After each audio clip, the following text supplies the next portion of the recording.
Nessa minha busca por fazer vídeos de conteúdos mais diversos aqui para o canal, eu costumo passar um tempo significativo procurando temas, talvez inclusive mais tempo procurando um assunto perfeito do que necessariamente escrevendo roteiros e editando vídeos. Mas o título de hoje, o tema de hoje do vídeo não foi especificamente trabalhoso e veio por uma combinação de dois fatores interessantes que estão acontecendo meio que ao mesmo tempo. Então, uma convergência boa. Primeiro que esses dias está saindo nos cinemas o filme novo do Capitão América, Admirável Mundo Novo, que traz o Sam Wilson carregando o manto e o escudo icônico pela primeira vez nas telas grandes. Além disso, a gente está no meio de um momento nos videogames em que um dos jogos mais populares é justamente um jogo da Marvel. Rivals, o shooter inspirado em Overwatch, com os personagens da editora, já se mantém há mais de um mês com a média de mais de 300 mil jogadores simultâneos na Steam, o que é um número absurdo. Então, no vídeo de hoje eu vou aproveitar a oportunidade para conversar um pouco sobre a Marvel nos games e dizer para vocês quais são os melhores títulos até aqui, na minha opinião.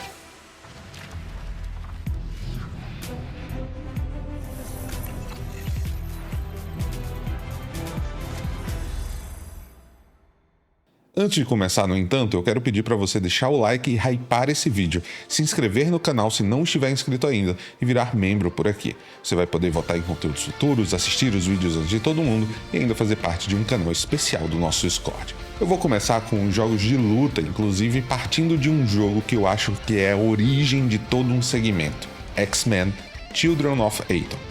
Lançado originalmente em 1994 nos arcades e depois portado para outras plataformas em anos seguintes, essa foi a primeira grande colaboração entre a Capcom e a Marvel dentro do gênero de luta 2D, e eu acho que eu não exagero quando eu digo que talvez esse tenha sido um dos jogos mais influentes da história. Children of Atom usava uma engine de jogo semelhante à dos títulos clássicos de luta da Capcom, como o Super Street Fighter 2 Turbo, só que ele acrescentava mecânicas inovadoras e o carisma dos mutantes da Marvel com combos mais amplos e ataques especiais. O meu primeiro contato com esse jogo foi nos fliperamas até eventualmente conseguir emular no computador, mas eu lembro que uma das coisas que mais me chamava a atenção eram os visuais dos sprites dos personagens. Porque eu não sei você, mas a minha referência de design desses personagens, o Wolverine, a Tempestade, vieram justamente de Children of Atom, que tem um visual muito parecido, muito próximo da estética da série animada, que teve sua sequência agora no excelente X-Men 97. Em termos de gameplay, foi Children of Atom que introduziu a possibilidade de super pulos, apertando para baixo e para cima, e também foi ele que introduziu combos aéreos mais elaborados nos jogos de luta da Capcom, que se tornaram então marcas registradas nesses jogos em parceria com a Marvel. E eu também acho que foi aqui que a gente viu pela primeira vez grandes projéteis e golpes que pegavam toda a tela. Eu lembro que eu adorava jogar com o Homem de Gelo justamente porque um dos golpes mais fáceis dele envolvia lançar uma bola de neve gigante que ocupava a tela inteira. E você podia ficar simplesmente spamando isso. Essa particularidade, no entanto, não era exclusiva do Homem de Gelo. Eu lembro também que o Ômega Vermelho era muito bom no controle aéreo e encaixava combos com uma facilidade muito grande por conta da sua capacidade de acertar inimigos à distância com os tentáculos. A história desse jogo era simples, mas funcional. Magneto era o grande vilão, e enquanto os X-Men tinham razões muito claras para detê-lo, a lista de personagens jogáveis incluía 4 vilões que poderiam ser escolhidos e que também tinham suas razões para estar enfrentando o mutante: Ômega Vermelho, Sentinela, Silver Samurai e Espiral. Foi a popularidade de Children of Atom que abriu as portas para a Capcom expandir a parceria com a Marvel e criar uma linhagem de jogos que até hoje é celebrada. Foi por conta desse sucesso que a parceria rendeu mais frutos. Em 95 a gente teve Marvel Super Heroes, que é um jogo que abarcou o universo Marvel como um todo, saindo da equipe de mutantes, e esse era o que dava para usar as gemas do infinito dentro das batalhas, numa mecânica que trazia um elemento extra de estratégia aos combates. Foi mais um sucesso, e um ano depois a máquina não parava, porque em 96 a Capcom deu um passo que muitos fãs sonhavam, que era X-Men vs Street Fighter. E se antes era possível jogar com Wolverine e Ciclope, agora você poderia colocá-los lado a lado ou contra Ryu, Ken, Chun-Li e outros personagens da série mais tradicional dos jogos de luta. Esse foi o primeiro título da série Versus e a Capcom começaria aí um legado gigantesco. A grande inovação foi a mecânica de duplas, o Tag Team, em que você selecionava 2 personagens e você podia alternar eles durante a luta. E isso trazia uma dinâmica completamente nova, porque você podia começar um combo com um personagem e finalizar com outro, ou então chamar um parceiro para um ataque auxiliar temporário. Além disso, você tinha também a possibilidade de recuperar parte da barra de vida do seu personagem quando ele estava fora da tela, o que dava também uma outra camada de estratégia. Foi esse jogo que abraçou a ideia de poderes gigantescos e que eventualmente evoluiu até Marvel vs Capcom 2, que levou tudo a um patamar insano, porque agora você tinha trios de personagens, mais de 50 lutadores disponíveis, e o estilo visual mudou para sprites 2D sobre cenários 3D, algo que causou um estranhamento inicial, mas foi logo abraçado pelos fãs também. O sistema de jogo permitia combos ainda mais extensos e uma infinidade de estratégias e execuções avançadas. Marvel vs Capcom 2 foi o que eu mais joguei e eu considero o ápice da série.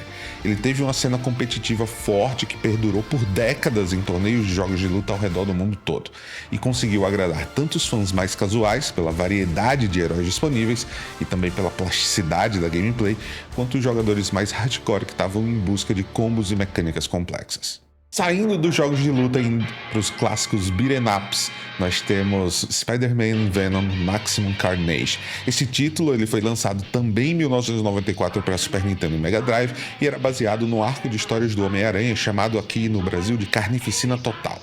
Esse jogo colocava o jogador no controle do Aranha ou do Venom, e você tinha que enfrentar, obviamente, o Carnificina. Você escolhia qual personagem você queria jogar no início de cada fase. E além do Carnage, você enfrentava também alguns outros vilões, especialmente Shriek e Doppelganger, que apareciam quase em toda a fase. Maximum Carnage era o beat'em up horizontal típico. Você avançava pelas ruas de Nova York enfrentando ondas de inimigos que normalmente eram punks. Cada personagem tinha seus próprios movimentos, o Homem-Aranha era mais ágil, enquanto o Venom era mais bruto, mas ambos traziam aquela sensação clássica de andar e bater, que era muito típica dos anos 90, com um golpe especial que tirava um pouco da vida do jogador. A trama seguia de perto o arco dos quadrinhos, que tinha o mesmo nome, em que o Carnificina reunia aliados insanos e trazia caos à cidade. E o jogo ainda trazia participações especiais de outros heróis. Você tinha o Manto, Capitão América, Gata Negra, Punho de Ferro, todos eles apresentavam alguns golpes especiais ou apareciam simplesmente na história para dar alguma dica ou simplesmente dar prosseguimento. Eu acho que o destaque aqui fica por conta dos sprites, que eram muito fiéis aos quadrinhos, você sentia que estava jogando um jogo de histórias em quadrinhos, e as cutscenes usavam também painéis inspirados nos gibis, incluindo com o lettering também, todo o texto. Esse era um jogo que chamava atenção também porque o cartucho de Super Nintendo vinha em cor vermelha, e isso você via na locadora já em destaque. No mesmo ano de Maximum Carnage teve um outro jogo, só que enquanto o Maximum Carnage era da Acclaim, o X-Men Mutante Apocalipse era da Capcom. Ele oferecia um estilo de jogo que misturava ação e plataforma, com cada fase projetada especialmente para um dos X-Men que você poderia jogar. Isso criou uma experiência única, porque cada mutante tinha habilidades especiais e tinha controles diferentes, o que obrigava o jogador a dominar todos. O Fera, por exemplo, ele andava de cabeça para baixo, você podia se prender em algumas plataformas com ele. E além do Fera, você podia escolher Wolverine, Cyclops, Psylocke e Gambit. E cada um tinha sua fase inicial exclusiva, que meio que apresentava os poderes e possibilidades. Posteriormente, você tinha fases em que você podia escolher qualquer mutante para levar, incrementando assim um pouco de rejogabilidade. Tinham alguns detalhes interessantes, porque, por exemplo, a fase da Psylocke apresentava segmentos de plataforma mais acrobáticos, enquanto a de Wolverine enfatizava combate direto, e você também tinha algumas sessões de escalada, que era algo que você podia fazer com as garras do personagem. Cada personagem também tinha alguns golpes especiais que eram acionados com combinações de botões, tipo um Hadouken com um Gambit fazia você lançar algumas cartas. A história girava em torno de um ataque a Genosha, onde mutantes eram escravizados, e ao decorrer do jogo você encontrava vilões como Apocalipse, Juggernaut e Magneto. Os chefes costumavam ser difíceis, eu tenho uma lembrança muito clara disso, mas salvo engano, vendo os jogos de speedrun, cada chefe meio que tinha um jeito muito simples de ser vencido se você escolhesse o X-Men certo. Não era uma espécie de pedra, papel, tesoura, como em Mega Man, por exemplo, mas tinha esse trabalho facilitado. Mutante Apocalipse ainda é lembrado como um dos melhores jogos do X-Men no Super Nintendo e mostra como é que a Capcom conseguia equilibrar jogabilidade e fidelidade aos personagens num nível de desafio que era muito satisfatório para quem estava jogando. Ainda na era do Super Nintendo, 2 anos depois, nós tivemos Marvel Super Heroes em War of Gems, que seguiu uma fórmula muito parecida com a de Mutante Apocalipse, só que com um foco em vários heróis do universo Marvel e não apenas os X-Men. Esse jogo ele tem a história baseada em parte do arco das Gemas do Infinito e nele você pode jogar com o Capitão América, o Homem de Ferro, o Homem-Aranha, Wolverine e o Hulk. A estrutura do jogo é muito semelhante à do outro. Você tinha, de novo, elementos de beat'em up, elementos de plataforma e um detalhe interessante é que na minha cabeça, esse jogo, na verdade, ele não é um sucessor espiritual do Mutante Apocalipse. Ele é um sucessor espiritual daquela série de jogos que a Capcom fez em parceria com a Disney, que o primeiro deles era o Magical Quest, com o Mickey Mouse, mas depois você teve vários com o Donald também. Porque é muito de enfrentar inimigos enquanto você está progredindo numa fase e tentando superar algumas plataformas que aparecem pelo caminho. Enfim, aqui você também pode escolher a ordem das fases que vai completar e qual herói vai levar para cada missão. Você não tem uns heróis obrigatórios no começo para as fases introdutórias como você tem lá no Mutante Apocalipse. Aqui você tem um pouco mais de liberdade. E quase sempre que você conclui uma fase aqui, pelo menos nas primeiras 5 vezes, você encontra uma das joias do infinito, que pode inclusive ser equipada para dar atributos extras, que é algo que o jogo de luta Marvel Super Heroes também tinha. Cada cenário tinha desafios específicos, então, por exemplo, se você jogasse com o Hulk numa fase que era cheia de plataforma, você ficava em desvantagem por conta da mobilidade limitada do herói. Enquanto se você jogasse com Homem-Aranha, você poderia escalar as paredes. O Capitão América você já tinha algo um pouco mais mediano em todos os aspectos. Mas ainda assim você podia transpor alguns obstáculos com mais facilidade usando o Capitão. Essa necessidade de escolher com sabedoria quem você ia levar para cada missão era o que adicionava a camada estratégica interessante desse jogo. Nos anos 2000, a Neversoft, que era um estúdio dentro do guarda-chuva da Activision, estava no auge por conta da série Tony Hawk Pro Skater. E provavelmente usando a mesma engine desse jogo, eles desenvolveram um jogo do Homem-Aranha para PlayStation, Nintendo 64 e Dreamcast, e isso marcou uma nova era para jogos do Spider-Man em 3D. Porque o jogo Spider-Man, esse em específico, conseguiu traduzir o espírito do herói de uma forma que até então não tinha sido feito. Você tinha as escaladas de parede, você tinha o uso de teias, você tinha o senso de humor e você tinha também a possibilidade de se balançar pela cidade. A trama começava com uma armação que fazia o Homem-Aranha parecer culpado por roubar um dispositivo, o que desencadeava uma perseguição da polícia. Só que logo depois você descobria que tudo era um plano orquestrado por Dr. Octopus, Carnificina e outros vilões que apareciam. O jogo também tinha a participação especial de vários personagens do universo Marvel, então você tinha o Demolidor, você tinha o Justiceiro, você tinha o Tocha Humana e você tinha também os personagens do universo do Homem-Aranha, como o J. Jonah Jameson, que estava presente o tempo todo. Aqui você tinha mecânicas que eram pioneiras para jogos do Homem-Aranha. Como eu falei, você podia se balançar entre os prédios, só que isso acontecia de forma muito simplificada ainda e com muita névoa também, porque era a forma de você mascarar a limitação técnica do console. Você podia grudar no teto para fazer ataques furtivos e você podia também enfrentar inimigos em combates que mesclavam golpes físicos e uso de teias. Em algumas fases, tinha momentos que você tinha que ter furtividade, já que você não podia ser detectado ou por câmeras ou por guardas. Além da campanha principal, esse jogo também oferecia roupas alternativas do Homem-Aranha que vinham com habilidades especiais. E isso é algo que se tornou uma constante em jogos do Homem-Aranha daqui pra frente. Esse jogo tinha muito easter egg escondido, como quadrinhos que você poderia colecionar passando pelas fases também. E um detalhe bacana é que esse jogo tinha a narração do Stan Lee, o que dava um tom ainda mais divertido para a experiência. Enquanto o primeiro jogo Spider-Man da Neversoft não tinha nada a ver com o primeiro filme do Sam Raimi, quando chegou 2004, a Treyarch lançou o que para muitos foi o melhor jogo do Homem-Aranha durante muito tempo. Foi o Spider-Man 2, que saiu para PlayStation 2, Xbox e GameCube. Esse jogo era levemente baseado no filme de Sam Raimi, então tinha o Tobey Maguire, só que diferente, e ele revolucionou a movimentação do Aranha em mundo aberto. A grande inovação foi justamente a física da teia durante a movimentação, porque em vez de se prender num ponto invisível no céu, cada disparo da teia precisava de um prédio ou de alguma estrutura para que o aranha pudesse balançar.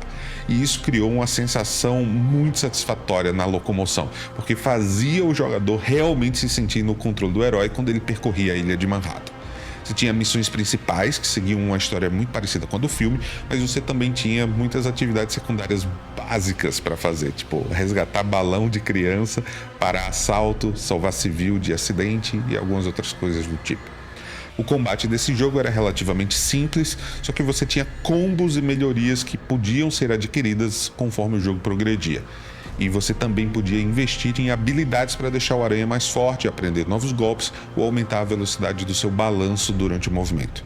Esse sistema de progressão mantinha o interesse do jogador mesmo depois do término da campanha principal. Então era meio que um mundo aberto que era um incentivo para que o jogador simplesmente explorasse a cidade fazendo tarefas opcionais, desbloqueando algumas outras coisas. O Spider-Man 2 se tornou referência para qualquer jogo de super-herói em mundo aberto e serviu de inspiração para títulos não só da própria Marvel, como até da DC, já que a série Batman Arkham, no que diz respeito à fluidez de movimentação, teve muito daí, tá? Mesmo anos depois, muitos fãs ainda relembram com muito carinho a sensação de liberdade que esse título proporcionava. Em 2006, a Raven Software lançou Marvel Ultimate Alliance, que era um RPG de ação que permitia montar o seu time dos sonhos com qualquer herói da Marvel que você quisesse, ou quase qualquer um, mas era muita gente disponível.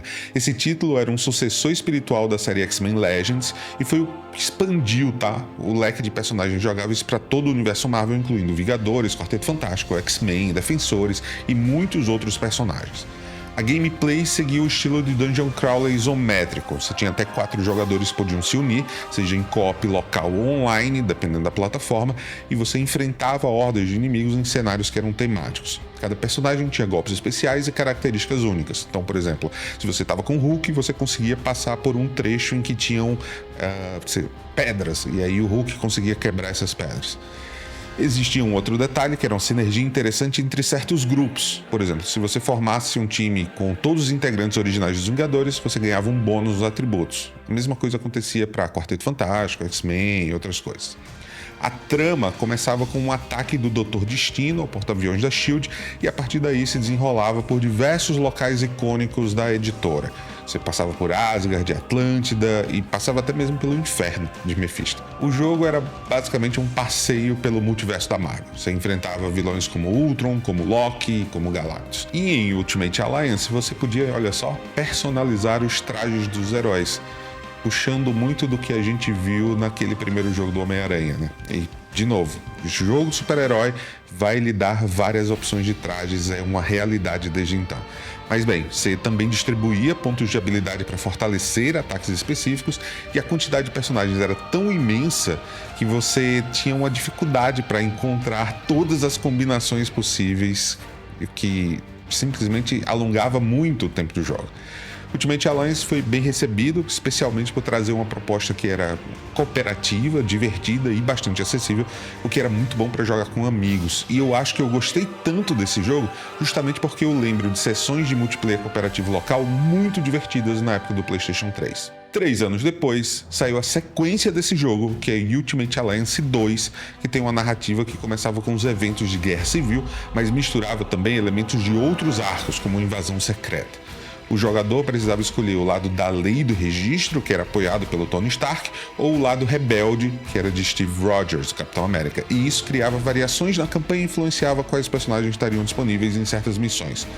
Só que o ponto forte desse jogo é uma mecânica que foi introduzida chamada de fusões. Nele, 2 heróis podiam combinar os seus poderes para desferir ataques muito mais poderosos. Por exemplo, o Homem de Ferro e o Capitão América executavam uma fusão em que o escudo refletia os raios repulsores, atingindo múltiplos inimigos de uma vez.